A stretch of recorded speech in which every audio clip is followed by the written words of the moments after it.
families or we'll be late.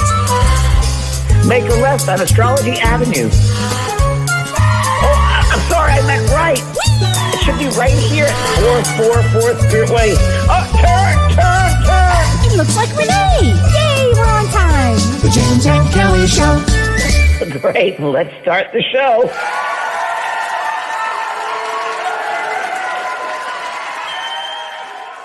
Hey, Kellee! How are you? Jeez. I'm here with three of my guides right over here. Oh my gosh. Okay, wait, let's introduce everybody. Should we introduce everybody? Yes.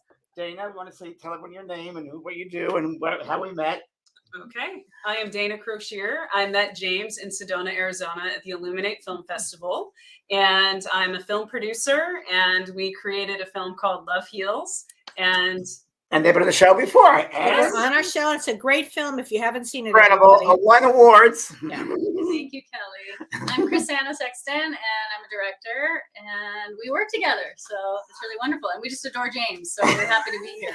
And then this new one over You're there. filming a movie. Hi. Hi, I'm Kellee, and I have a marketing company, and I just recently met James in person. I've known of him because I used to work for Hay House, so I have the opportunity to work with him again, which is great. And we're developing the mediumship. We're filming the mediumship, the meditation course. Yes. And It's going to be so great. What a great course. The whole studio here, my office. So the ladies will be joining me or not joining me, whatever they're going. So we just want to sit. I invited them to sit in. And Great. So great to have you guys.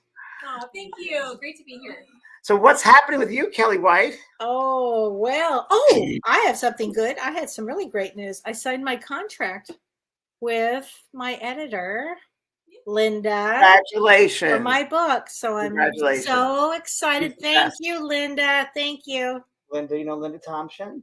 Hired Reed Tracy for Hay House. Yes. Very cool. She helped me. She's great. Good. Yeah, So congratulations, Kellee. Thank Wow. you. Thank you very very happy. much. Very, very happy. Wow. There's a lot going on astrologically, a lot of What's happening change. astrologically? Okay, so let's just talk about this. It's been this is an unbelievable week, you guys. But first I want to get to Lisa Marie Presley because I thought that was so important. Her passing was really important. I mean, it was very sad, but I had a lot of thoughts on her passing. My first thought that I wanted to say is that she was born on February 1st. And February 1st is a Jack of Spades day. Now, when I do the Destiny system, I talk a lot about, different birth dates mean something. And a Jack of Spades is the spiritual initiate. It's a very hard placement. There are only 2 days. So if you were born on January 3rd or February 1st, you'd be a Jack of Spades. Really hard life, actually. And you have to overcome everything. But what I thought was really interesting is that she passed on January 12th, and that was an 11 day. And so 11s that's the day that you have insights and higher purposes. So I thought that was interesting.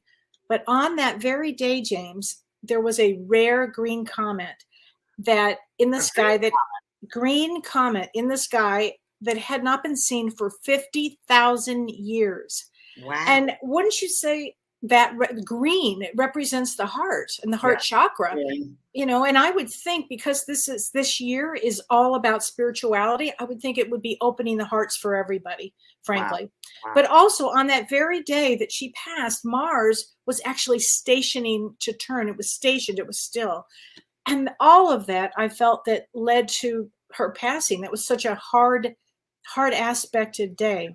And do you think it was a natural passing, or do you think it was? Well, I think it was a broken heart. I think it was a broken heart. Completed suicide. Her son completed suicide 2 years ago, but what I really found amazing was that 2 years ago, she met David Kessler from grief.com. Now, David, you've known David for many, many years.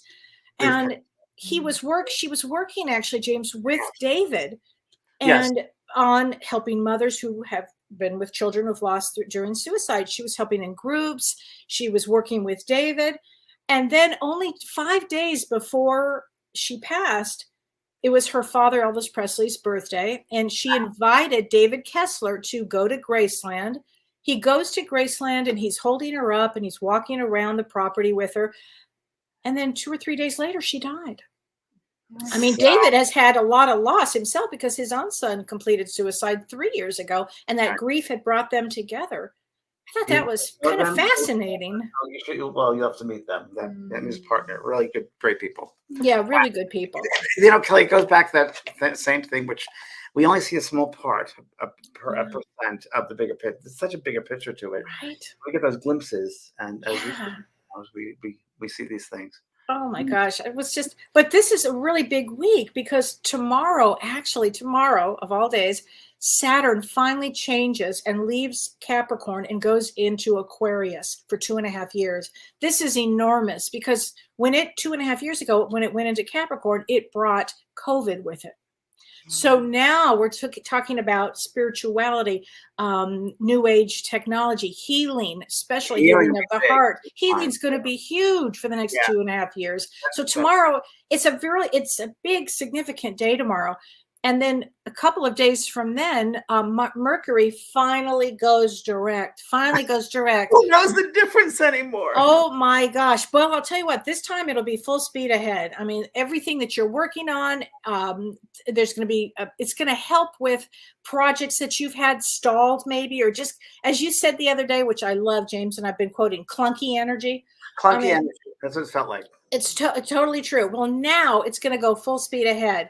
But I do want to mention this on the 18th. This is the one kind of a clunker in the whole bunch. Thursday, right? On Thursday, yeah. The sun conjuncts Pluto, and it's in Capricorn. And when this happens, this is about the sun highlights power, and Pluto's this hidden kind of aspect. And conjunct means that that's the same degree, which makes it give more power to it. And so I think that politically, we're going to see some changes or big things. Secrets will be revealed. Secrets will be revealed. Yeah, Pluto. And Pluto means transformation. So again, this month brings a lot of stuff. It's a powerful time. Wow. So, hi, Mary. Hi, Lisa. Hi, Miss. And Margaret, thank you. Talking about Lisa, thank you. Sorry, there's so much going on here. There's so much going on here. I know. And I know we're going to be talking about spirit guides. My favorite topic. What about you? Well, you know, it's very interesting because a lot of people from my website, my Facebook page, and so forth, want to know about guides. And in my soul care, they talk about guides. And first of all, yes, we all have guides. People ask, is there a certain amount of guides? Not necessarily. And there are certain guides that are assigned to you, or you work with. I believe. Kellee, I'm not sure what you believe here with this, but before we come back to this lifetime, we sit with our guides and we go through our plan, our curriculum, upcoming curriculum, what lessons we have to learn, what our karmic obligations are, and there are certain assignments of guides to us depending on what our life plan will be. And let's say, want to be a painter? Well, you'll have a guide that influences you with painting and bringing out those innate gifts within you come out to the surface, and they help you. When I was a medium, when I studied the medium, I had a medium and a doctor from the other side, a chemist, actually working with my energetic body to be able to open up to spirit. And we have many guides, and they change over the years. As we develop, they develop. We get new guides for new things. There are some that last a lifetime. There's some who've had many lifetimes. Many people who pass over, or your friends or family, become a guide of yours sometimes. My mother became my guide when she passed because she said she didn't feel she did enough for me in the physical world, so she can now do something in the spiritual world. So does that mean that if you have a parent that has not been very good for whatever reason, they could actually come back and, I don't want to say to make it up to you, but kind of karmically help you? She felt that she wanted to do more for me, that the potential was there, but she didn't use it because she had her own stuff going on in the lifetime. So she did it from the other side. And I know now she's finished with that. She feels the obligation is done and she can move on to other things. But yes, we many times have that. So and also you have, I call them opportunity guides. I wrote a book called Wisdom from You Guys. Everyone knows. We have it. You have it. Yes. Oh, you bet. Love this book. It's a good book. It's a basic book about guides and different types of guides. And one thing I want to say is when you enter into a project, let's say making a film, filmmakers here, right? And creating something new, a painting or writing a book or music, you will draw to you a new individual or individuals too who are experts in those fields to work with you on that particular project. So when I wrote the book Growing Up in Heaven, I walked into my office when I lived up in Laguna Beach, and there were children, spirit children, all around my desk. And I'm like, what are you doing here? What are you doing? And I saw them very clearly. They made me see them. And they said, we're going to help you with your next book. I'm like, huh? What does that mean? Because they said, you're going to write a book about us. I'm like, what does that mean? And it really is a book about children that have passed over and what they're doing on the other side and how they evolve and so forth. And that's what that book was about. So you do draw to you those specialists, let's say, if you work on something particular. That's a certain type of guide, many different types of guides. And tell us about inspiration guides. So inspirational guides. So inspiration means inspired. So it could be exactly the same thing. So they're inspiring you. So if you're writing, creating something, they will help you to follow through with that. They'll inspire you. Or philosophy guides. Philosophy guides come from the higher realms. And this is interesting to note also. So if you have, let's say, a philosophy guide who comes with beautiful philosophy, as White Eagle was presented through Grace Cook, the medium Grace Cook, and White Eagle's incredible wisdom comes through. So that philosophical guide will be on that level with her, but there's a guide for White Eagle on the other side as well, on another higher level, and then a higher level. And it's like a stairway going down. That inspires that inspirer, brings that inspirer. So the truth comes down that way. So that the denser vibrations, you see.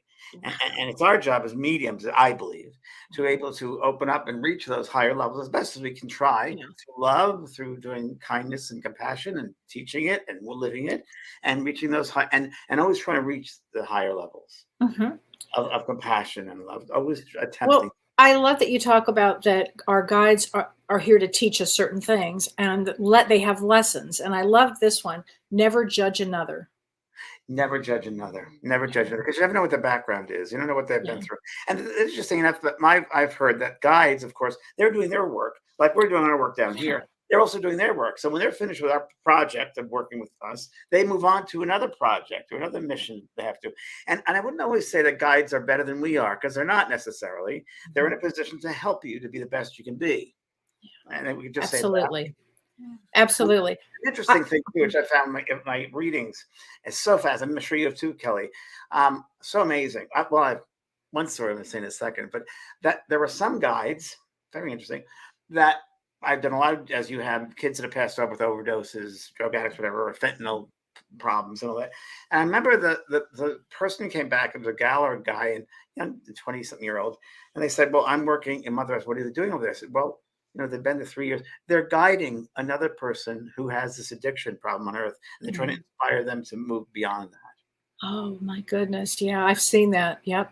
Yeah, and it's pretty amazing. So yeah. Oh my gosh.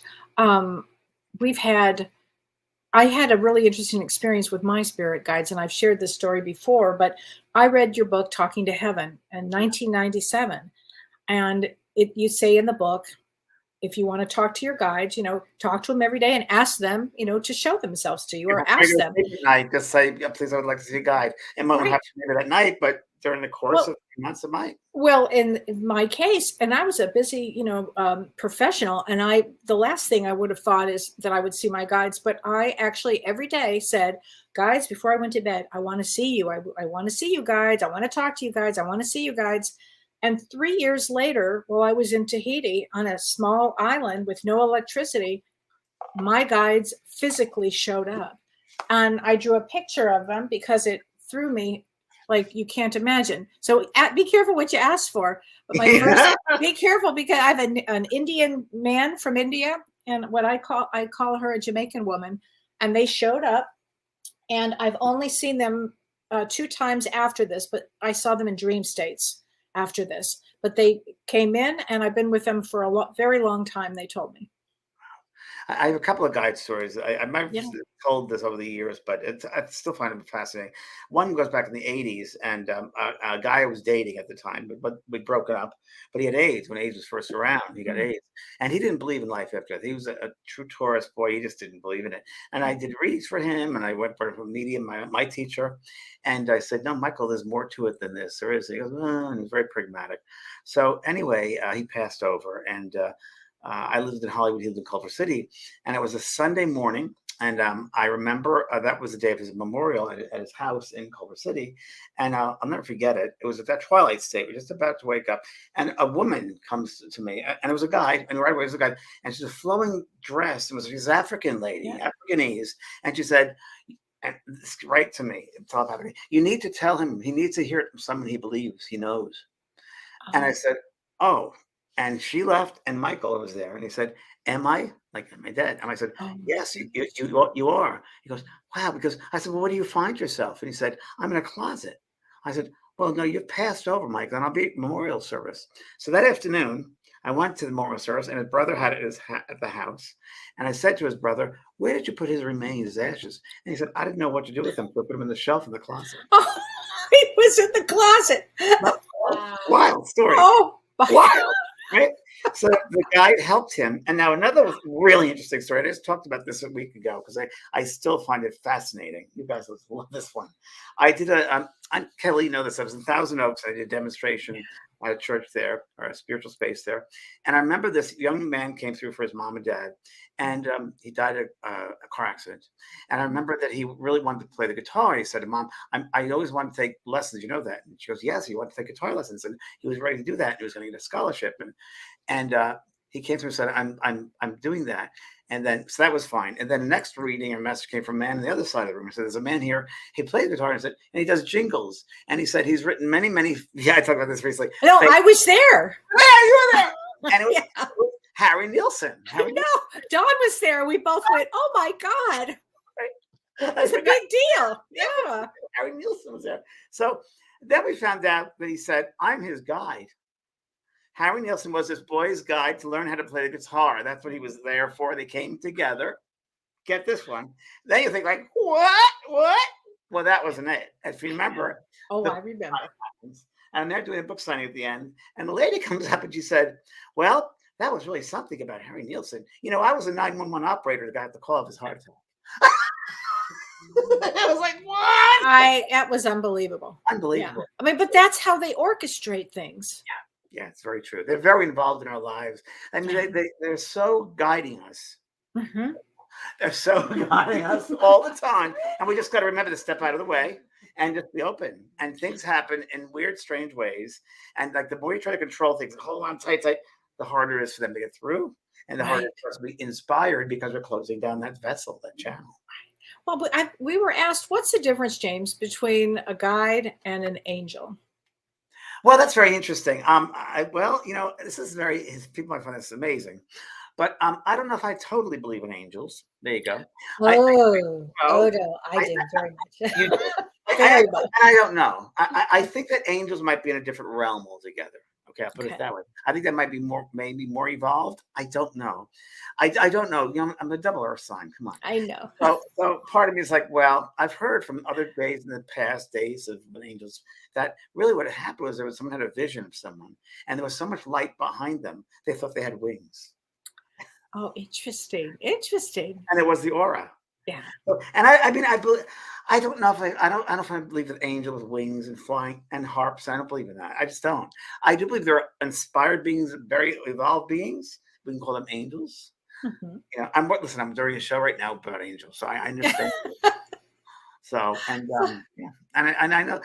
What can I say? I don't know what to say. Well, I always say this when I get asked that question. I always say that we don't have to agree on everything either. Kellee. No, absolutely That's why not. we do this, because we have to. Absolutely, but guides, from what I understand, from my experience, most guides have been on Earth before. They've had at least one lifetime here, so they understand the pitfalls of Earth and how difficult it is and how challenging it is. Yes. Where angels, I don't think that they haven't had physical lives here. They kind of come in and swoop out. Yeah, but they're also guides that have never been on the Earth. They're also that's true. The higher beings, for the sure. higher realms. So those could be for angels. sure. I guess the labels don't really matter, right? It's more the work that matters and how they help us and assist us. So if with your angels, I always have, and this is just me generally speaking, and I always have a hard time, as I've done this work for many years, getting into, and my points of view have changed over the years, I know. totally. But when people place human traits onto things that aren't human, like, I need the name of my guide. I need the name of my guide. Well, it's more energetic. When you feel a certain energy, like if you tune yourself to an energy, you feel them. And later at the end, we'll do a little exercise with us. And you'd feel the difference in the energy. That's more the different frequencies is how I would really respond to their identification. I mean, It's funny you said that because I never really got a name from my guides ever. they Never did. It really is not important. give you feelings. It's not important. It's important for the human for the conceptualize it, but it's not for them. It's more energetic, and it's more important what they help you, assist you with, and how they merge with who you are. They're part of us, and I think they bring out those aspects of themselves, maybe that they've perfected, if we can, or evolved with, that they try to help us to evolve those other similar aspects. Yeah. And they're always guiding us. I mean, we're always looked after. We never walk alone. No. We never walk alone, and It's not possible. It's not possible. And it's so interesting because there's so many realms around us and levels and dimensions all around us as we sit here. It's all around us, and they're always around helping us. So people are asking, what's the best process to connect to your guides? You read the book Wisdom from Your Guides. Yeah, that's true. That's true. Understanding your guides. So, so there are many different ways, and I have a class on it in my school as well with your guides. But to me, again, I'm a real proponent, and this is my meditation course we're filming today, about sitting in the quiet, sitting in the silence, the stillness, and really becoming aware of that space. And with that space, you become aware, and again, with this exercise later, a little bit of this, where you become so aware of that surrounding, and that you ask a guide to come to you, and you become aware of the energy. So we'll do it later. It's a way of doing it, but that's one way. Another way you can do it, which is really lovely, I like to put myself in an alternate state of consciousness. So whether it's doing a breathing exercise, bringing up and relaxing and just surrendering. And then another way is you can have a pad and a pen and ask an inspirational guide to give you a message and automatic writing. I've done this in workshops and it's amazing what comes through. I was once thinking of doing a whole book of just the messages that people have gotten in workshops. Do it that way. That's a good way of doing it. That's a great way to do it. Yeah, it's a great way of doing it. You do it before bed or just when you wake up, be also another great time to do that. So have it all prepared when you go to sleep at night, have it next to your bed. When you wake up, the first thing you do is you reach for the pen and the pad and you ask them to come in and give you a message for the day. And that's when you could do that. You could also do this. I'm going to give you something. Oh, thank you. My guy just gave me something. This is what happens to me. I get crazy. Ladies, you know. I think that I've done something like this last time. What I would do is circles. So, right? So I put JDP, right? And then I'm going to do a line on top, on the bottom, here, just 4 right now. I'm going to put circles around them. There's no sacred way of doing this. Just making this stuff up. They give me this. Okay. There are 4 circles. And then in the morning, did I freeze? No. There you are. All right. So then 4 circles. And then in the morning, what you're going to do is ask them, who are you? And let them fill in the circles, the different guides. And then see an inspirer, a healer and guide, and see what they do and do it that way. Oh, God, I love that. Isn't that great? That works. That does work. Yeah. You know, it's really interesting too. I mean, one of the things that I learned along the way here is, I'll never forget, my husband asked me years ago, he said, what's the name of my guide? And I said, I don't know. Why don't you ask him? So he went to bed and he wakes up about 6 in the morning. And he said, oh my God, he told me his name. And I said, what's his name? He said, Nathan. And he's a Native American and he's huge. He told me his name. So I said, Nathan? He said, yeah. Well, the weirdest thing happened after that. About a week later, our friend Sue, remember our friend Sue? How can I forget Sue? She was having a Reiki session. And she said, out of the blue, she called me and she said, oh, I had the wildest day today. I said, how'd it go? She said, well, I had a Reiki session and my guide came through. And guess what, Kelly? He's a big Native American and his name is Nathan. I said, are you effing kidding me? How's that possible? So I said that to Don. Don goes, I don't want to share my guide, but the thing is, but guides can work with other people, right? Oh, of course. It may not just be one guide, or it might be other people. It's like a teacher, right? Many students, same thing. And maybe is it possible, James, that a guide could watch over a group of people? A soul group. A soul group. Soul group. You betcha. So, do you think families have guides? I think families have guides. I think friends have guides. I think our soul group that we live with, we have our guides of that soul group. No doubt about it. And we have individual guides for us as well. Right. Guides, soul group guides. We do. Well, then let me ask you this: if we have individual guides and then we have our family guides, and the family members are not getting along, do you think that they somehow influence us to maybe make amends or say I'm sorry? Or 100%. Oh, I've done in readings. I've had them come through and talk about that. I've been trying to get through, and I'm sorry I did this, and I'm trying to make you the family connect again. So sorry I left the family a mess. I shouldn't have done this. I'm trying to connect you all. And I've done it right here on Zoom calls when I've done readings where they said, you know, your mother said you're not talking to your sister, and no, I'm not. She wants you to write a card to her. And she said, please heal it. She said, one of the most important things to do while you're on this earth is to forgive.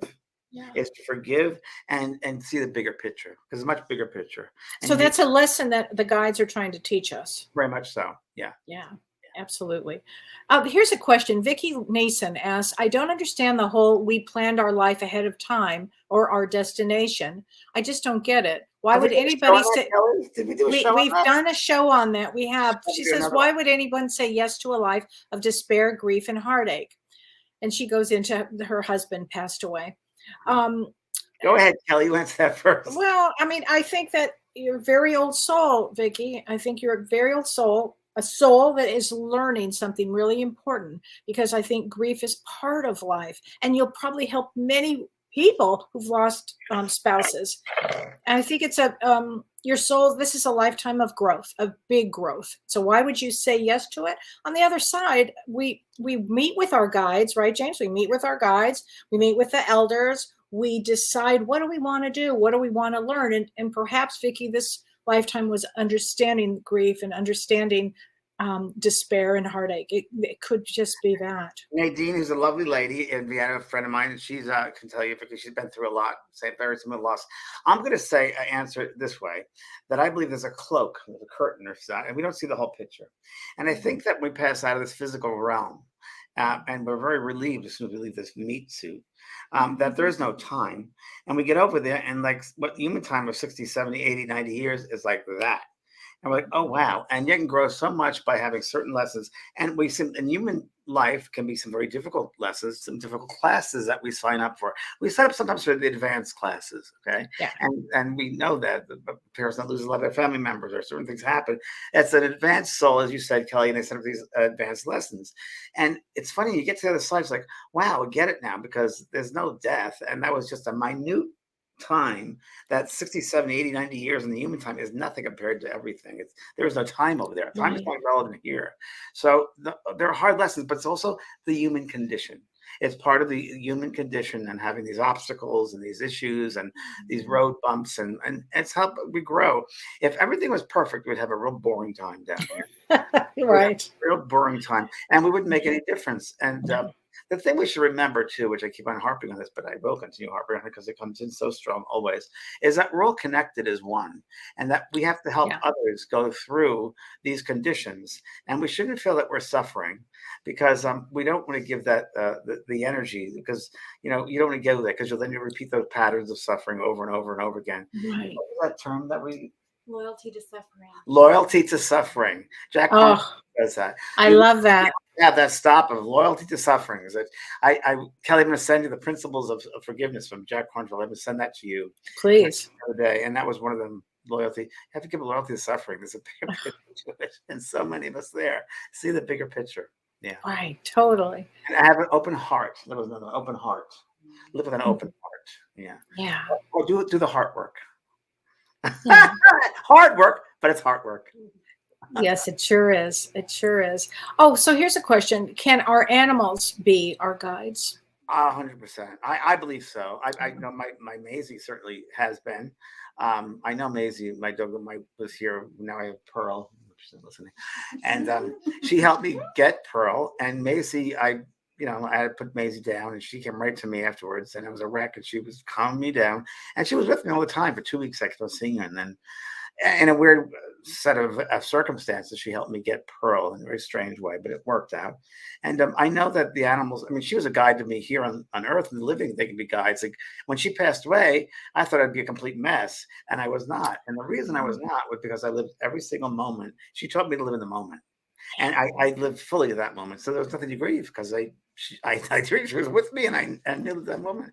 And Pearl, my puppy Pearl, is teaching me, excuse me, living for the moment, because you got to be very attentive to a puppy right away. Because 5 minutes later, your chicken breast is gone. And didn't Maisie tell you ahead of time that this one was going to be a lot of energy? Yes. So what happened was Maisie was gone. I didn't see her she was around me 3 weeks, 2 or 3 weeks. I saw her very clearly around me in my office where she usually sat. And then I didn't see her. And I knew I was getting these puppies. And about a month later, I'm driving back from Palm Springs, just driving, looking at the scenery, and all of a sudden she comes to me. And she looked awful. She looked at me, just like this limping, like, wow. I said, "What happened to you?" And she said, "I've been working." The thought was working with getting the puppies there too then. And the most energetic Jehovah she could have. So at least she was trying to show me that you're going to be knocked out. She was right. She was right. Oh my gosh. So here's a good question. Peggy Clancy Everham says, how do you heal a relationship with a narcissist?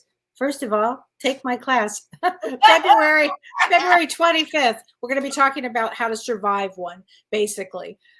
Thank you for putting that up. I'll be on that, Kelly. I'll be up there with you. I would love that. It would be great. That's with Dr. Shirley. We would love to have you on, because Brian, we're going to a little longer, please. I'm going to make sure we get the date there.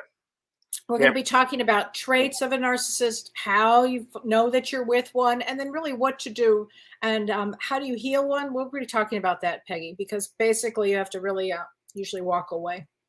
And Kelly is great. I'm telling you, she really has taught me about recognizing sociopaths and narcissists and levels of narcissism and borderlines.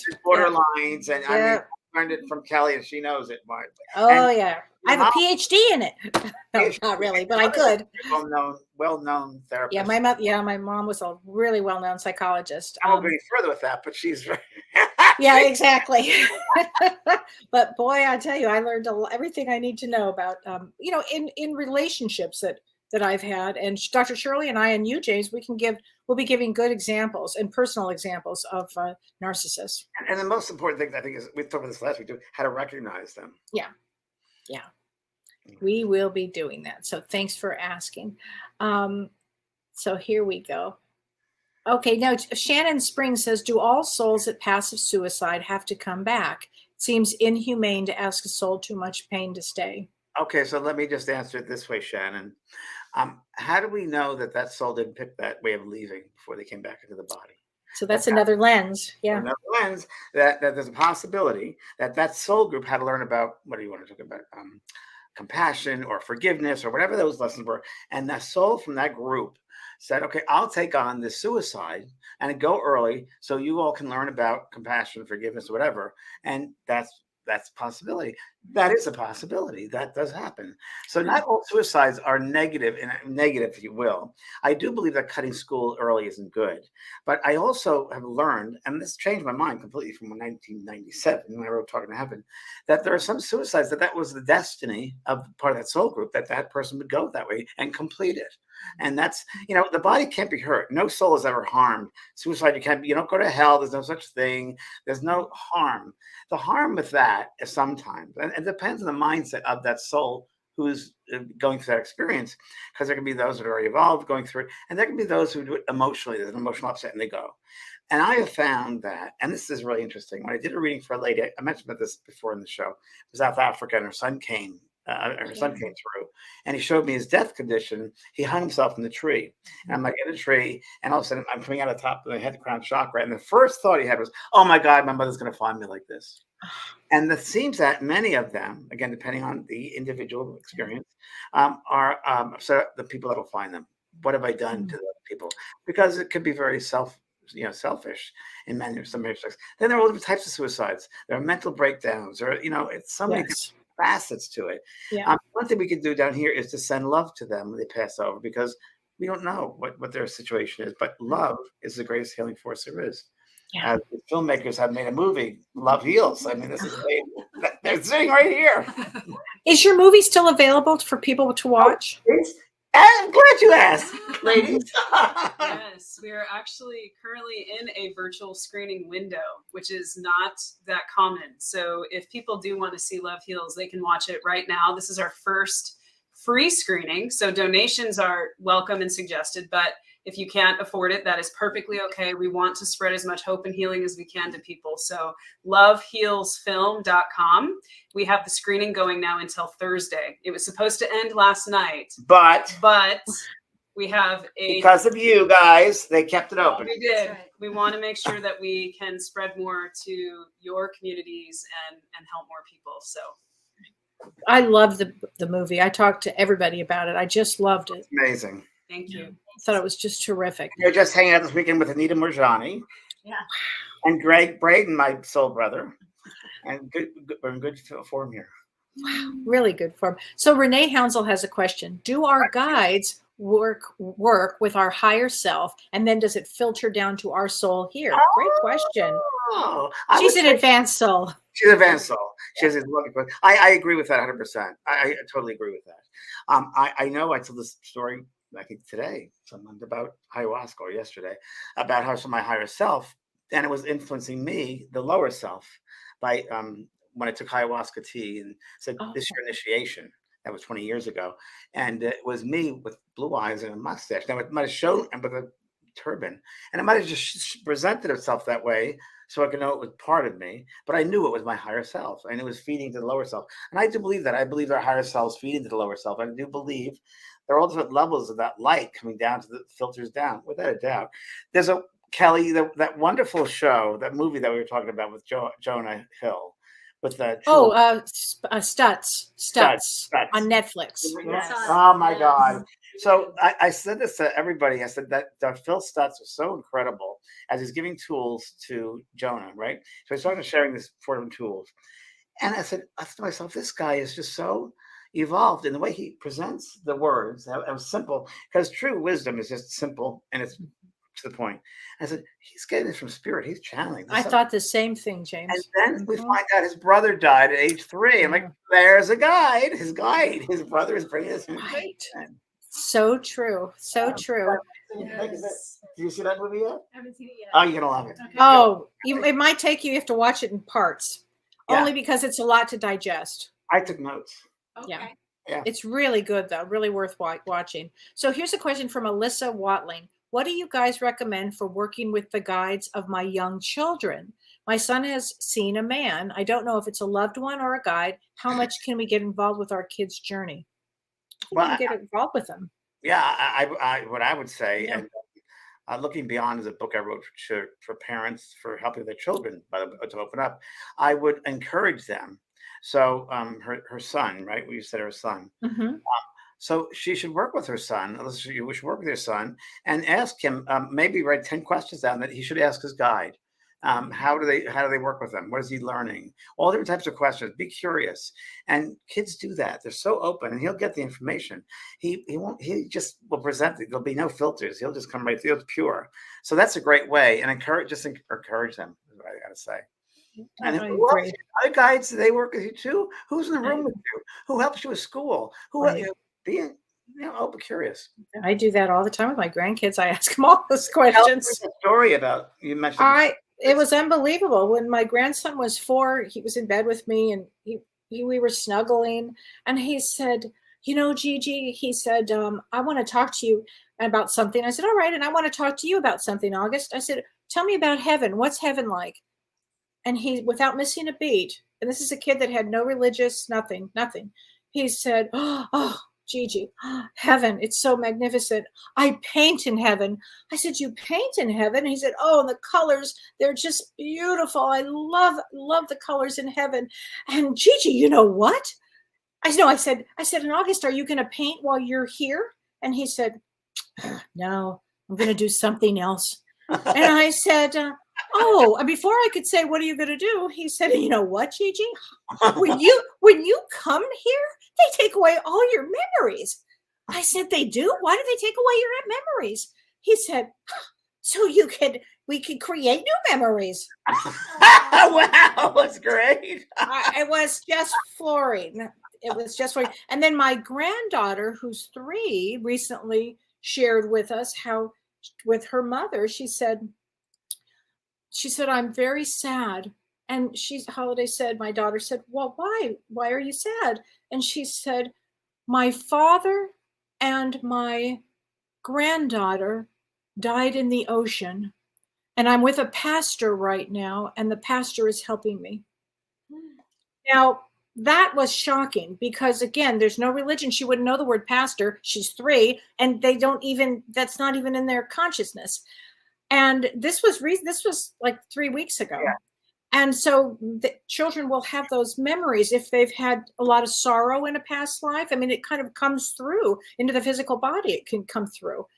So Holiday got it right away. She knew immediately what had happened. And she said, well, let's talk about that. It'll be okay. And just really tried to, and she was crying.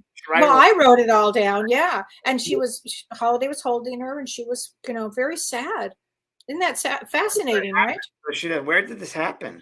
Well, Holiday asked her, and she didn't say. But she did say her granddaughter's name. She did tell her granddaughter's name. And it was an old-fashioned name. Yeah.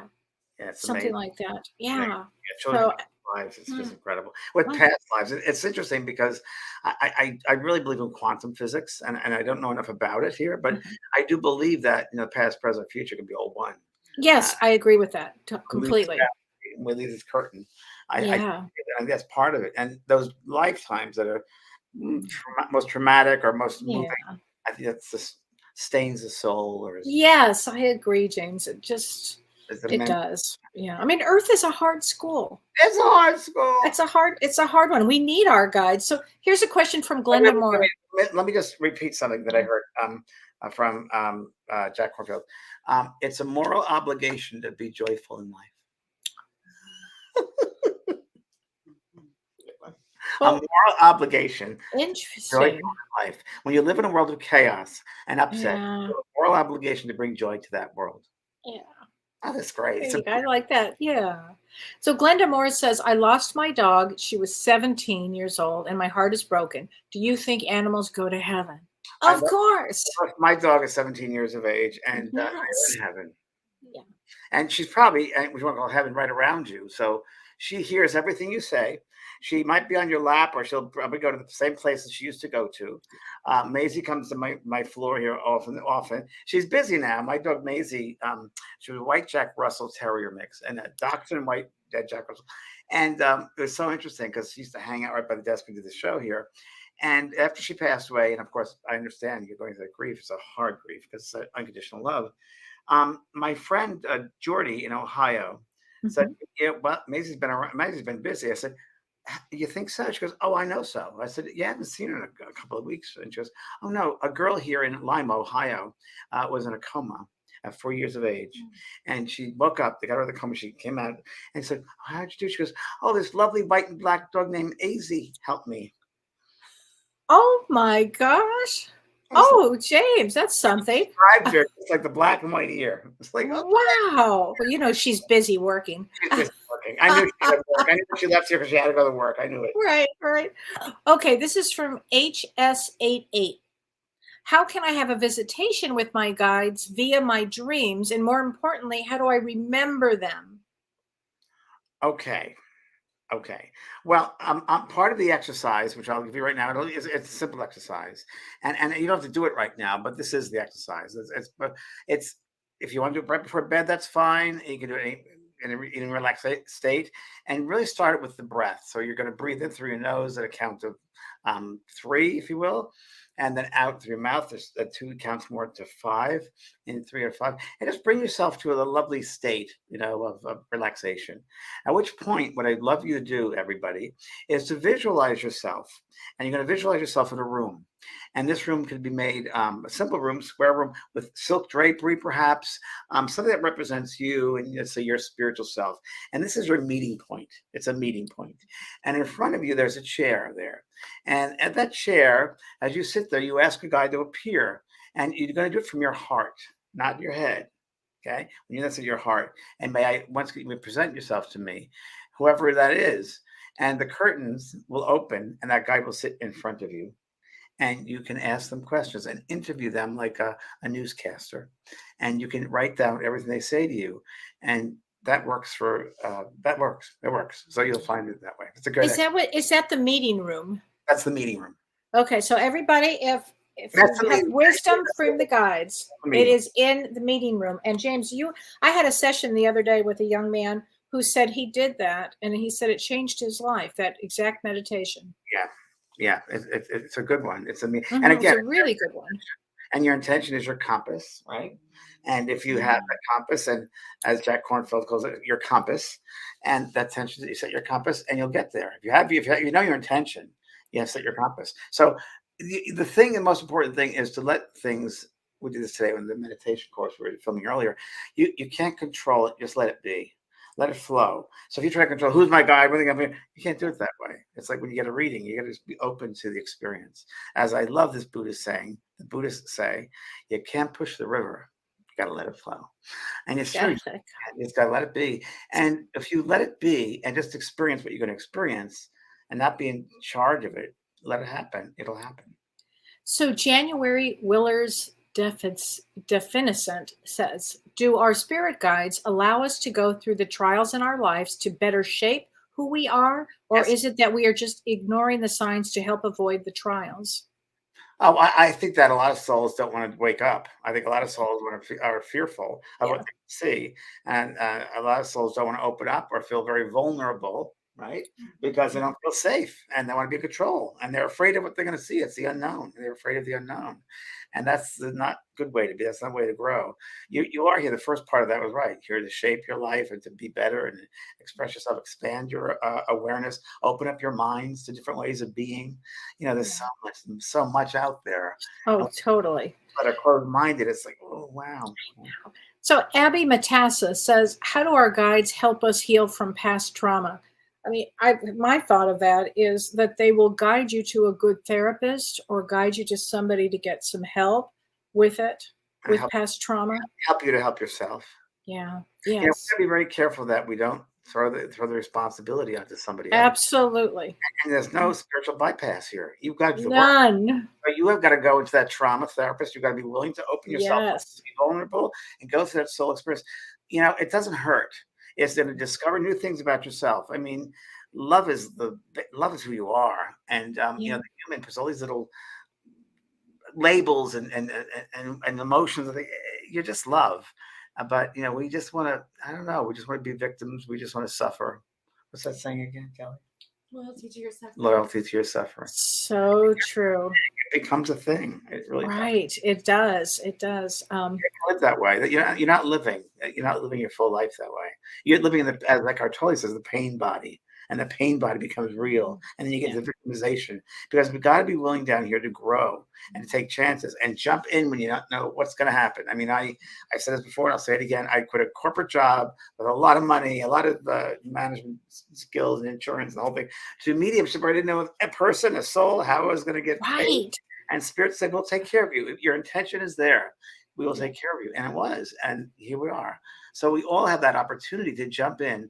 And sometimes we just got to realize we're going to be just fine. Yes. We're made it thus far. And you're not doing wrong. And sometimes the unknown is the most fun thing you can find. It's like, wow, let's see what's going to happen. The art of discovery. Oh, this is going to be interesting. Ooh, it's going to be fun. And it is. And it's a real circus. It's a real Ferris wheel. It's a real ups and downs all around. That's the human condition.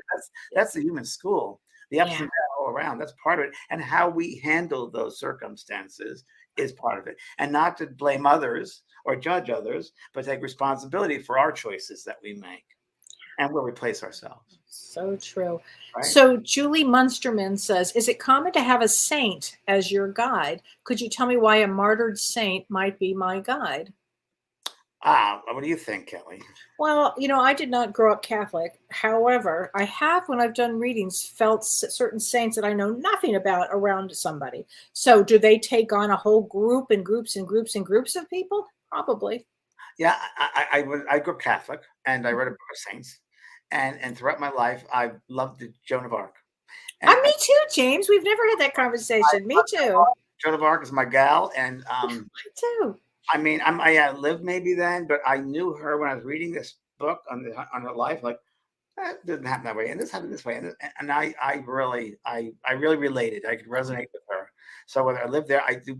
Now saints, I don't know. We again with saints, it's the human being putting that on someone else. So it's like, so that to me, it's like celebrities, right? So we place all this stuff on celebrities, like Elvis Presley or whoever, and they're not that way. Like Marilyn Monroe's come through me and reading. She said, I wish the Earth people, would pay homage to themselves instead of us. I'm not that, but they place on us, and we know that they're just souls.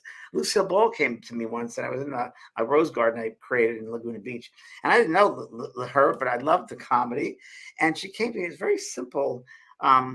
Very simple way. And she said, I understand you've been reading a book about me. I said, yeah. And she goes, I didn't come here to, I didn't, people make so much more, but I just came to heal people through comedy. Oh. I did do a reading for Audrey Meadows. And I helped Audrey Meadows write a book about the honeymooners. And she was a regular client of mine, Audrey. Wow. Audrey passed. And it was fabulous. And I had some great experiences with Audrey. And since she passed on the side, she came back to me in a dream. And she, it was really interesting. It was a very interesting time. A dream where there was a dais and on the stage, and there was a theater, and I was in the back row, and they were honoring her. And this is probably a year after she passed, 2 years after she passed. And she stood up, and she was thanking everybody, and she looked right at me, and she thanked me that way. I thought, wow, that's pretty interesting. Isn't that something? Yeah, she was great. Yeah. She was a very evolved being too down here. I told her, I said, you're gonna have cancer. Your lungs are filling up. And she goes, yeah, I understand that. She goes, but that's all right, James. I want to be with Bob. I said, okay. I said, but she goes, will you be with me when I'm passing? I said, I'll try to. And to make a long story short, I went. A friend of mine said, did you know that Audrey's in the hospital? I hadn't talked to her for several months. And I said, really? Cedar Sinai in LA. Did I ever tell you the story, Kellee? No, tell me. Great story. It's a good one. It's in the, I don't know if it's in a book or not. Anyway, it was right before Talking to Heaven. I was going to go to New York to try to sell Talking to Heaven back in 1997. And it was February, very cold. So I went to Cedar Sinai. I lived several blocks from there. And I walked around the information desk and I said, can I see Audrey 6? What's her room? And they said, oh, we don't have anyone like that here. And I'm thinking, oh, of course, she's a celebrity, whatever, in Hollywood. And as if in a trance, a guide probably guided me to the elevator across the street. I pressed floor number 6. I went up, walked to the right, around, down to the end of that hallway, and there was a nurse's station.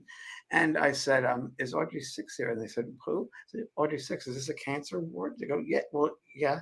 No, the cancer ward is upstairs, 7th floor. I said, oh, there's Audrey 6. Okay. And I walked down to go back to the elevator, and I heard the nurse say, wait a minute, come back here. That's a strange name. Let me look. Oh, she's a 601 right here.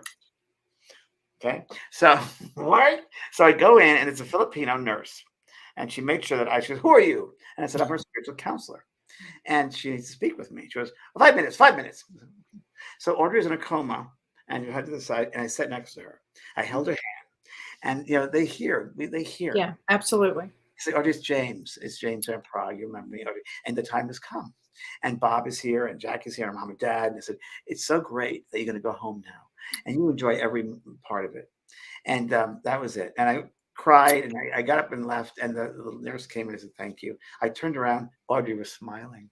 Okay? Audrey smiling. Oh, my gosh. Go to that night to sell Talking to Heaven. I get it to JFK. It's like, I don't know, 14 degrees. It's freezing.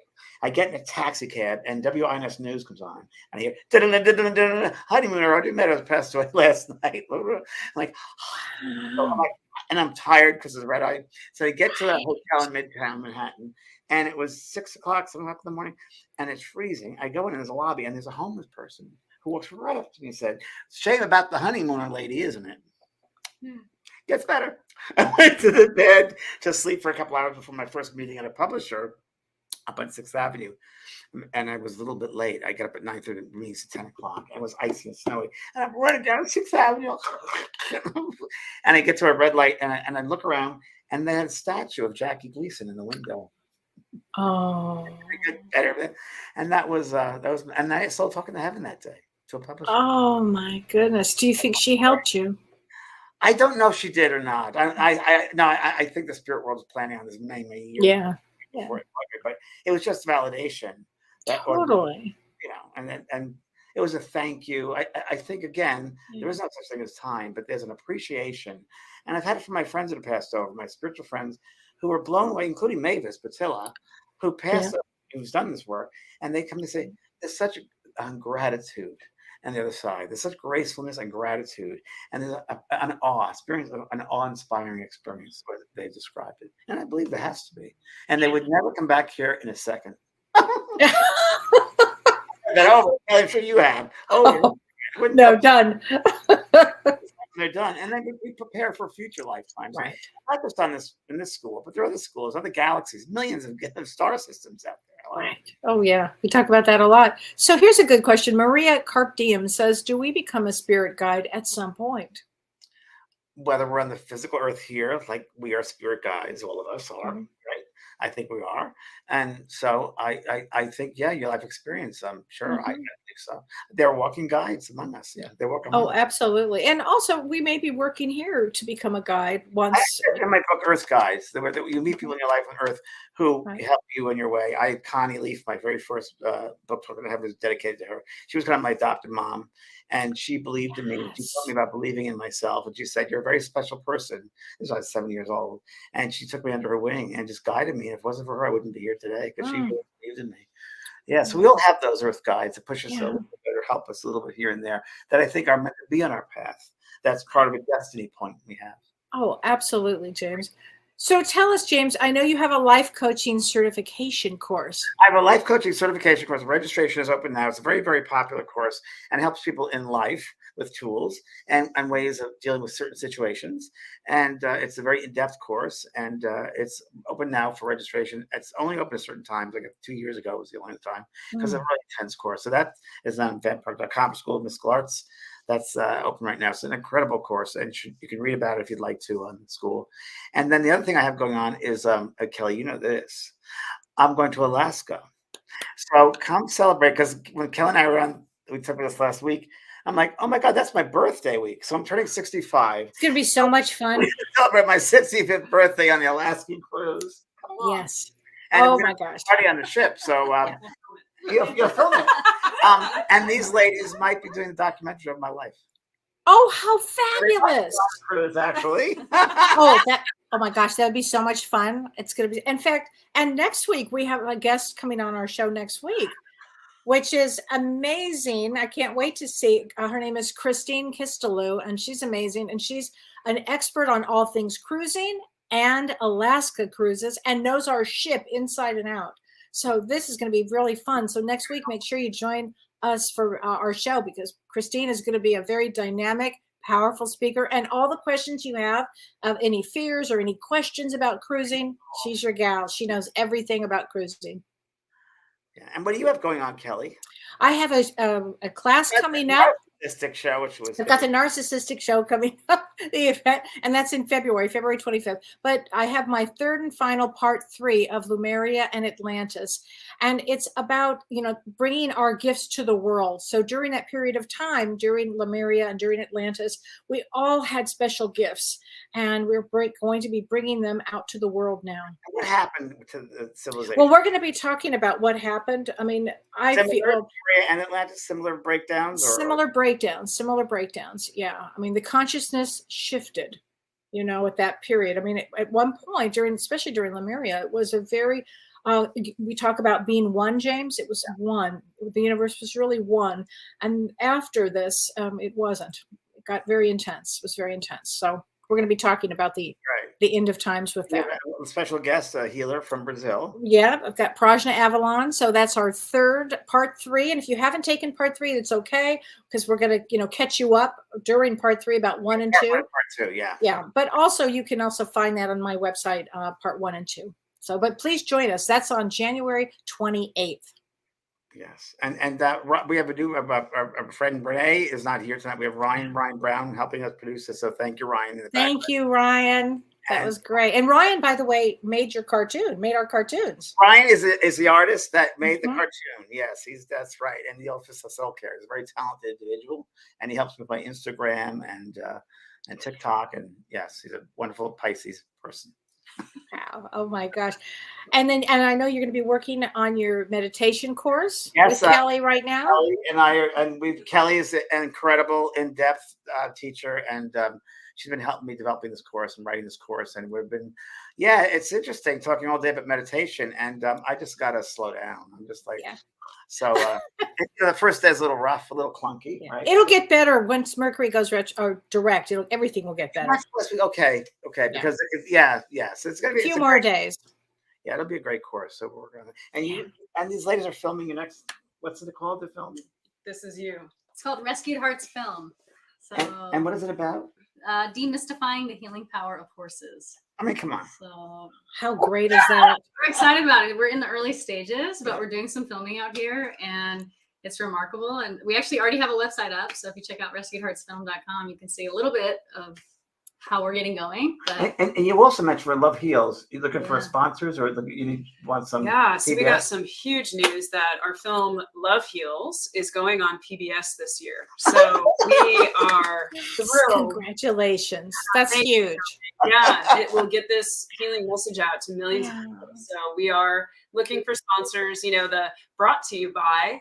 So there's sponsorship available to just partner with us on the journey of getting this out to the world. So we are looking for people to come on that journey with us and help out with some sponsorships. Yeah. So check out the screening too. Yeah, where do they go for the screening? Where do they do that? Loveheals.com? Yeah, it's lovehealsfilm.com. And if anybody reaches out to us over Instagram, Facebook, or the website, it comes directly to me, Dana. So I'm happy to answer any questions.